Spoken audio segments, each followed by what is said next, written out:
In this unit, our topic is engineering and technology. We will focus on metal-free energy storage. By the end of this unit, you will be familiar with this new technology, be able to identify the global structure of an academic essay, and retell the research based on keywords. What is metal-free energy storage? Now let's go to the text. Metal-free energy storage. The adoption of continually available renewable energy sources, such as solar energy and wind power, to more than 20% of total energy capacity will require electric energy storage systems to be deployed. For grid-scale applications and remote generation sites, cheap and flexible storage systems are needed, but presently the options are either limited to specific geographic location, such as pumping water from a reservoir to an elevated level as a source of potential energy, or expensive. For example, conventional batteries are superconductive electromagnetic storage. Huskinson et al. Report a major advance in the development of economical energy storage, a flow battery that uses only water-soluble, non-metallic materials as the electrode components. These materials could lower the cost of flow batteries while increasing the energy density. Flow batteries require two soluble electroactive components, compounds that take part in an electrochemical reaction at an electrode. These components are separated by a membrane in an electrochemical cell, in which chemical energy is converted to electricity, and vice versa. In contrast to the stationary electroactive materials of conventional batteries, the electroactive components in flow batteries are pumped through the cell in a flow of liquid and are stored outside the cell in separate tanks. Figure 1. This design allows for individual optimization of the amount of energy stored, which is controlled by the size of the storage tanks, and the power generated, which depends on the size of the electrochemical cell or stack of cells. Because the electroactive materials in flow batteries are stored separately, the possibility that they will react violently with each other is almost completely eliminated, making these devices much safer than conventional batteries. They also have more flexible layouts and are potentially cheaper. Unfortunately, the choice of electroactive materials for flow batteries is limited to a small selection of metal redox systems, with a few exceptions for cathode materials, and by the low solubility of these metal salts, typically in water. The solubility problem prevents high energy densities from being achieved. Huskinson et al. Overcome the solubility problem by using as the electroactive components soluble organic redox active materials known as quinones in place of metals. Water-insoluble quinones were proposed as electrode materials in 1972, but the use of this class of compound as the energy storage components of a flow battery is new. The authors found that the chemical reduction of their quinones to form hydroquinones in water at an electrode is very fast, which is a prerequisite for high-power battery discharge.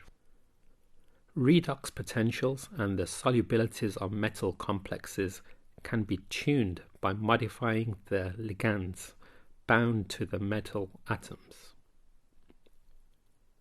With quinones, these properties can be modified by changing the chemical groups attached to the aromatic rings of the molecules. This offers much wider scope for the modification than is possible for metal systems, because the chemical groups are closer to the redox center than the ligands are to metals, and so the effect is more pronounced. In addition, having negatively charged electroactive species, quinones to which negatively charged groups are attached, such as those used by Huskinson et al., should help to reduce one of the major practical problems associated with flow batteries, namely the crossover of these materials through the negatively charged membrane. However, this approach has a downside because any improvements in electrochemical properties and/or solubility will be associated with an increase in the molecular weight of the electroactive species and will therefore reduce the high energy density of the battery. Huskinson and co-workers, coupled with the liquid quinone, hydroquinone system at the anode of the battery with a bromine-bromide system at the cathode. This cathode system has previously been used in a zinc-bromine flow battery and in a hydrogen-bromine regenerative fuel cell, a variant of a flow battery. The bromine-bromide cathode provides good energy density at a reasonable cost, although it is corrosive and environmentally unfriendly. When the authors tested a small version, 2 square centimeters, of their flow battery, they found that it gave a respectable power density, 600 milliwatts per square centimeter, and good current efficiency, the efficiency with which charge is transferred to allow a targeted electrochemical reaction to occur. The new findings open the way to inexpensive energy storage, but there is a long way to go to develop a practically useful flow battery.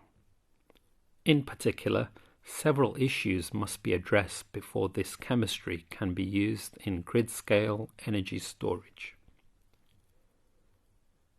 The effect of the electroactive species concentration and of impurities in the quinones on the cell's performance and ability to be used through many charge-discharge cycles must be evaluated.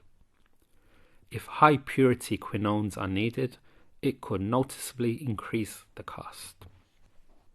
Bromine crossover through the membrane should also be considered seriously.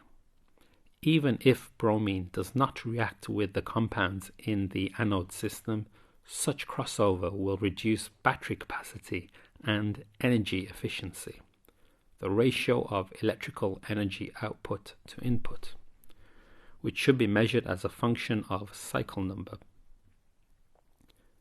Scaling up from a small single cell to an industrial-sized multi-cell stack may be challenging, and integrating the various components of a large-scale device into a working battery might also be difficult. For stationary energy storage, a long life, more than 10,000 cycles, is key to keeping costs down, so the number of cycles demonstrated in the paper, 15, is far from that needed.